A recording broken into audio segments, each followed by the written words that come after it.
दोस्तों नमस्कार। आने वाले दिनों में जिस तरह से हम लोग अमेरिकन ब्रांड्स के गुणगान करते रहे हैं, शायद हम लोगों को अपने विचारों को बदलना होगा। बहुत सारे वर्ल्ड फेमस अमेरिकन ब्रांड हैं, चाहे वो आईफोन हो, अमेरिका की कारें हों जैसे टेस्ला है, या और जो बाकी कॉस्मेटिक्स और बाकी कंज्यूमर प्रोडक्ट्स हों। हम अक्सर उनकी बात करते रहे और ये कहा कि एक विकसित देश में और एक व्यक्ति जो काफी एम्बिशियस है, जब वो अच्छे प्रोडक्ट्स की बात करता है तो वो वेस्टर्न टेक्नोलॉजी की तरफ देखता है। लेकिन शायद आने वाले दिनों में हमें अपने विचारों को बदलना होगा। जिस तरह से चाइना ने और चाइनीज कंपनियों ने अपनी टेक्नोलॉजी में सुधार किया है, मुझे लगता है कि हम लोगों को बहुत ही मुसीबत होने वाली है। उसके दो कारण हैं। पहला ये कि क्या हम चाइनीज प्रोडक्ट को प्रेफर करेंगे ओवर अमेरिकन प्रोडक्ट्स, ये एक साइकोलॉजिकल चैलेंज रहेगा। और दूसरी तरफ एक स्ट्रेटेजिक चैलेंज रहेगा कि जहां पे सरकारें तो चाहती हैं कि वो डेमोक्रेसीज के साथ रहें, लेकिन जो टेक्नोलॉजीज हैं वो चाइना की तरफ से ज्यादा बेहतर आ रही हैं, सस्ती आ रही हैं, तो क्या हम छोड़ दें या हम उनको अपनाएं? ये एक चुनौती भी भारत सरकार के सामने रहने वाली है। तो ये मुद्दा क्यों इस तरह से गर्मा रहा है, इस बात की चर्चा आज हम करेंगे कि किस तरह से चाइना ने अभी तक जो अपने आप को सिर्फ ट्रेडर बोलता था या मैन्युफैक्चरर बोलता था, आज टेक्नोलॉजी में अपने आप को एक लीडरशिप पोजीशन पे खड़ा करने के लिए तैयार हो रहा है। और सबसे बड़ी बात, मिशन ये है कि विदेशी कंपनियों को चाइना से हटाया जाए।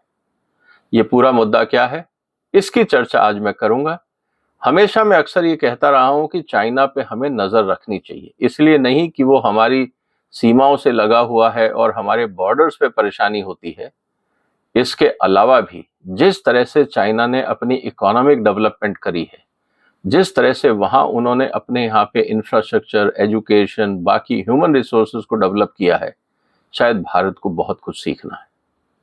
इस पे चर्चा रहेगी, इसलिए इस वीडियो को शेयर करिए, इस चैनल को सब्सक्राइब करिए, क्योंकि आने वाले दिनों में मैं एक पूरी सीरीज बनाऊंगा किस तरह से चाइना में इकोनॉमिक डेवलपमेंट्स हो रहे हैं और भारत को उससे क्या सीखना है। और वो इसलिए नहीं कि हमें सिर्फ सीखना है, हमें शायद ये भी पता लगेगा कि आने वाले दिनों में भारत में किस तरह की टेक्नोलॉजीज होंगी और हमारा कंपटीशन किन से होगा। हमारे यहाँ पे एम्प्लॉयमेंट चैलेंजेस जो हैं, अगर हमें अपने आप को बदलती हुई दुनिया के हिसाब से ढालना है, तो हमें अपने में कौन से स्किल सेट डेवलप करने होंगे। ये सब चीजें इंपॉर्टेंट है दोस्तों। इसीलिए इस पूरी जो सीरीज में बनाऊंगा, इसको आपको ध्यान से सुनना होगा, समझना होगा, और मैं आपके साथ हमेशा की तरह आंकड़े रखूंगा, डॉक्यूमेंट रखूंगा, ताकि ऐसा ना लगे कि मैं जो बोल रहा हूं वो कोई कहानी है या मनगढ़ंत किस्से है। मैं कई बार चाइना गया हूं और वहां के कई डिसीजन मेकर से मिला हूं, कई फोरम्स में गया हूं, जैसे ब्रिक्स का फोरम था, वर्ल्ड इकोनॉमिक का फोरम था, वर्ल्ड बैंक के फोरम थे, और चाइना द्वारा ऑर्गेनाइज बहुत सारी इंटरनेशनल कॉन्फ्रेंस थी जहां मेरे को इनविटेशन आता था और मैं जाता था एज ए स्पीकर। तो मुझे पता है वहां किस तरह से लोग काम करते हैं और किस तरह से वहां की इंडस्ट्रीज काम करती हैं। बहुत कुछ सीखने को है, इसीलिए ये सीरीज, ये वीडियो बहुत इंपॉर्टेंट है हम सब। वॉशिंगटन स्ट्रीट जर्नल में एक आर्टिकल छपा है जिसमें एक महत्वपूर्ण टर्म है, delete America. China intensifies push to delete America from its technology. अब आप समझेंगे डिलीट अमेरिका का क्या मतलब है। दोस्तों, जिस तरह से वेस्टर्न वर्ल्ड में चाइना के खिलाफ एक मूवमेंट चल रहा है और चाइनीज प्रोडक्ट्स को बैन करने की एक प्रक्रिया चल रही है, उसी तर्ज पे चाइना ने भी डिसाइड किया है कि अगर वेस्टर्न वर्ल्ड हमको नहीं घुसने दे रहा है, तो हम वेस्टर्न टेक्नोलॉजी क्यों लें। और वेस्टर्न वर्ल्ड अगर प्रतिबंध लगाता है, जिस तरह से वेस्टर्न वर्ल्ड ने रशिया पे प्रतिबंध लगाए हैं, कल को अगर वो चाइना पे प्रतिबंध लगाता है तो हमारे लिए समस्याएं खड़ी हो जाएंगी। इसीलिए चाइना ने ये डिसाइड किया है कि अब हम वेस्टर्न टेक्नोलॉजीज के कंपटीशन में देसी टेक्नोलॉजीज बनाएंगे, और उन्होंने ये कोशिश की है कि बाय 2027, आज हम बात कर रहे हैं 2027 की, उनकी पंचवर्षीय योजना जो उन्होंने 2022 में बनाई थी, उस जैसे 5 ईयर प्लान हम लोग भी बोलते हैं, हम क्या करते हैं हमें नहीं पता उस पंचवर्षीय योजना में, लेकिन चाइना ने बहुत क्लियरली इस बात को सामने रखा है कि 5 साल के अंदर हम अपने यहां से जितनी बड़ी सरकारी कंपनियां हैं वहां पे अमेरिकन सॉफ्टवेयर्स को या विदेशी सॉफ्टवेयर्स को रिप्लेस कर दें। ये 5 साल के अंदर वो करेंगे। हम 5 साल में कहां पहुंचेंगे, ये कंपैरिजन हमको करना होगा। अपने आप को अमेरिका के आगे खड़ा करने के लिए चाइना ने एक पॉलिसी डॉक्यूमेंट बनाया और इस पॉलिसी डॉक्यूमेंट को बोला जाता है डॉक्यूमेंट नंबर 79। ये एक तरह से उनका पॉलिसी प्लानिंग डॉक्यूमेंट है और उसमें क्या कहा गया है इसकी चर्चा मैं आज आपसे करने वाला। इसीलिए जब हम मेक इन इंडिया की बात कर रहे हैं तो क्या हमारा मेक इन इंडिया प्रोग्राम इतना प्रिसाइज है? क्या हम इस तरह के प्लानिंग कर रहे हैं या हम सिर्फ कुछ वेग टर्मिनोलॉजी लेके मेक इन इंडिया प्लान को आगे पुश करने का प्रयास कर रहे हैं? क्योंकि make in India after all हम क्यों कर रहे हैं? हम ये चाहते हैं कि भारत आत्मनिर्भर बने, लेकिन अगर आपका प्रतिद्वंदी आपसे बहुत बढ़िया प्रोडक्ट और कम दाम में बना के बाजार को देगा तो आपका कंज्यूमर क्या करने वाला है? ये चुनौती आज पूरी दुनिया में सबके सामने है। इसीलिए अगले 2 साल में आप देखेंगे कि अमेरिकन कंपनीज आईफोन के मुकाबले बेहतर फोन और सस्ता फोन बाजार में उतार देंगी और इसका असर आपको इसी साल से देखने को मिलेगा। ऑलरेडी अमेरिका के जो आईफोन की सेल है तो चाइना में करीब $2.5 बिलियन कम हुई है कंपैरेटिव लास्ट ईयर के, क्योंकि जिस तरह से चाइनीज कंपनीज ने आईफोन के मुकाबले बेहतर और सस्ते फोन बाजार में उतारे हैं, टेक्नोलॉजिकली सुपीरियर और कॉस्ट वाइज कॉस्ट इफेक्टिव, तो निश्चित रूप से कंज्यूमर्स आईफोन को छोड़कर चाइनीज फोन्स की तरफ ज्यादा अट्रैक्ट हो रहे हैं। ये बात हमें समझनी होगी। इसी तरह से अगर मैं ये कहूं कि अगर हम चाइना के डेवलपमेंट को देखें तो कुछ चीजें आपको ध्यान में रखनी होंगी। आप जब भी एयरपोर्ट जाएं, वहां के चाहे एरो ब्रिज हो या बाकी जो इंफ्रास्ट्रक्चर हो, आप ध्यान से देखिएगा वो कहाँ के बने हुए हैं। दुनिया के हर एयरपोर्ट पे अगर कहीं पे भी एरो ब्रिज है या और कोई नई डेवलपमेंट्स हो रही हैं, चाहे वो एलिवेटर्स हों, लिफ्ट्स हों, बाकी चीजें हों, ज्यादातर जो इक्विपमेंट्स हैं वो चाइनीज मेड है। इसका मतलब सबसे पहले चाइना ने पूरी दुनिया में जो इंफ्रास्ट्रक्चर रिलेटेड मशीनें और टेक्नोलॉजी थी पहले उस पर कब्जा किया। चाहे आप बड़ी मशीनें देख लें, क्रेन्स देख लें, आप कंक्रीट पंप्स देख लें, जो भी आपको देखना हो कंस्ट्रक्शन इंडस्ट्री में आपको वहां पे चाइना का वर्चस्व दिखेगा।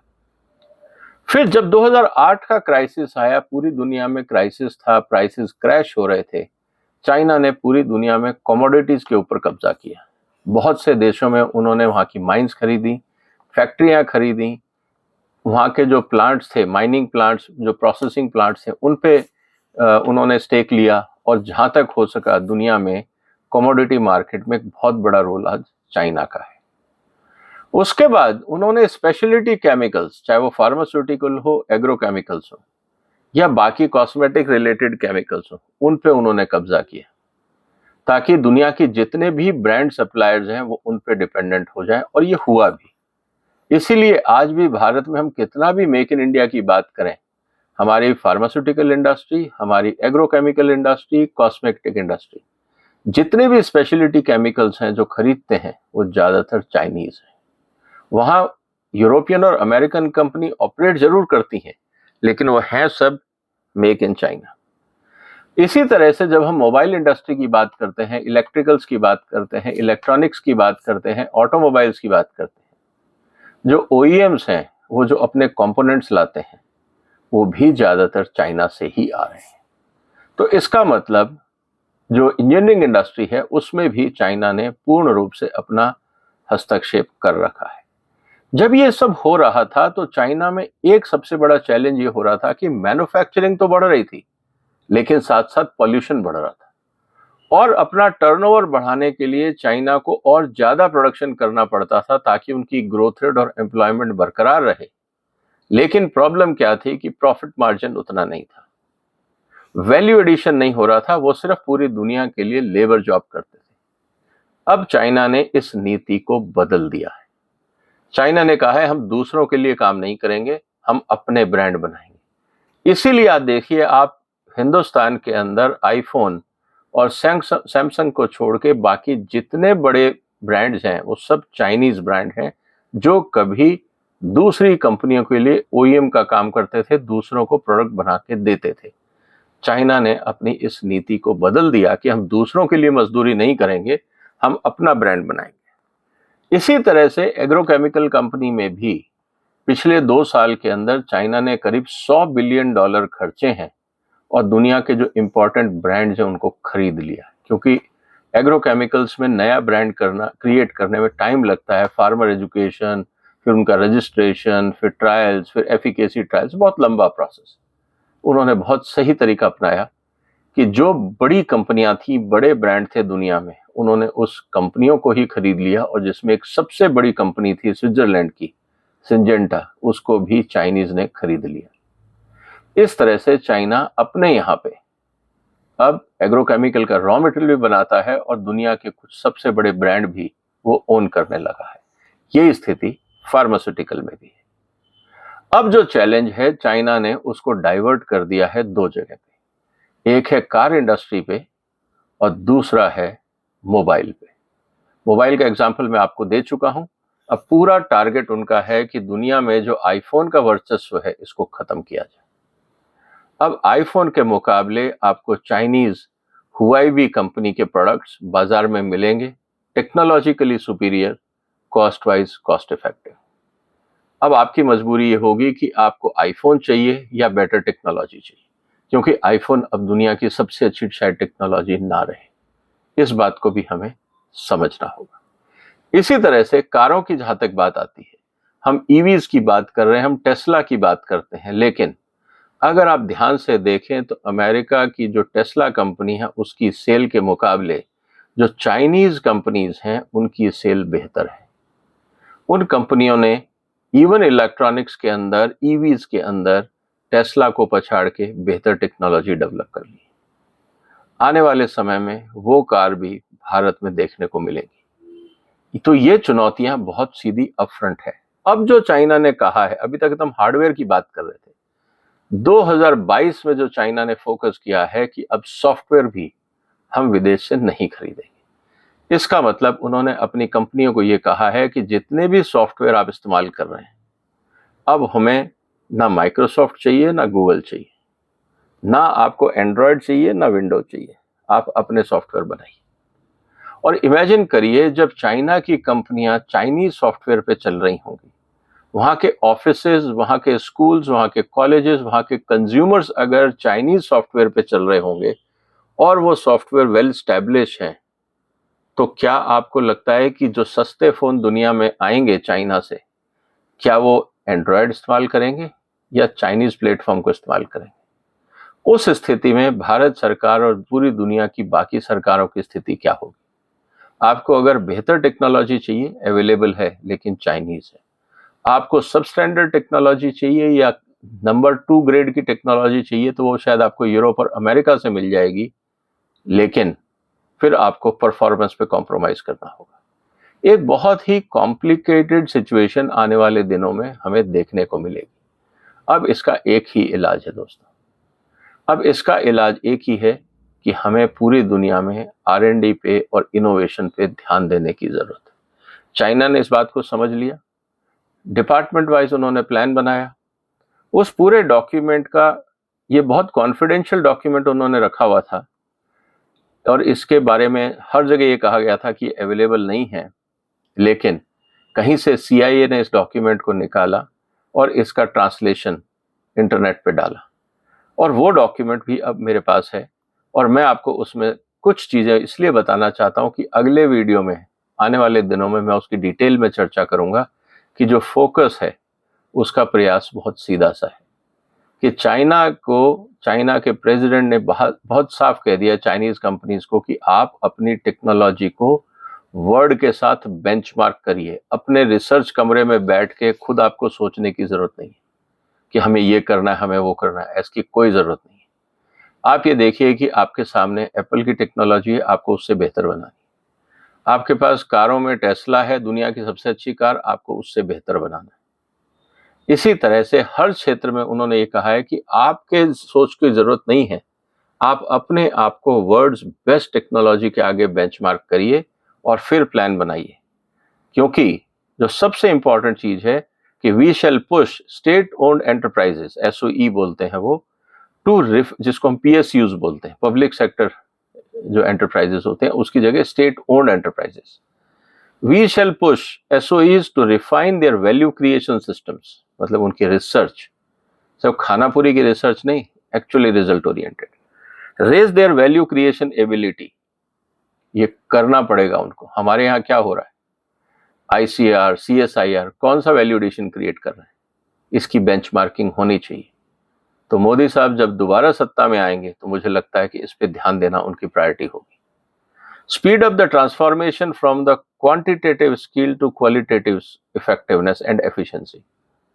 अभी तक आप क्वांटिटी की बात कर रहे थे, अब क्वालिटी पे आ जाइए, उसको स्केल अप करिए। पहले आप 5 टन बनाते थे, अब 500 टन बनाते हैं, वो इंपॉर्टेंट नहीं है। पहले आपकी क्वालिटी क्या थी, अब आप वर्ल्ड क्लास बेंचमार्किंग करके बताइए आप वहां कहां पहुंच रहे हैं। एंड एफिशिएंसी, क्योंकि inefficiency both time and cost overrun दुनिया में एक्सेप्टेबल नहीं है।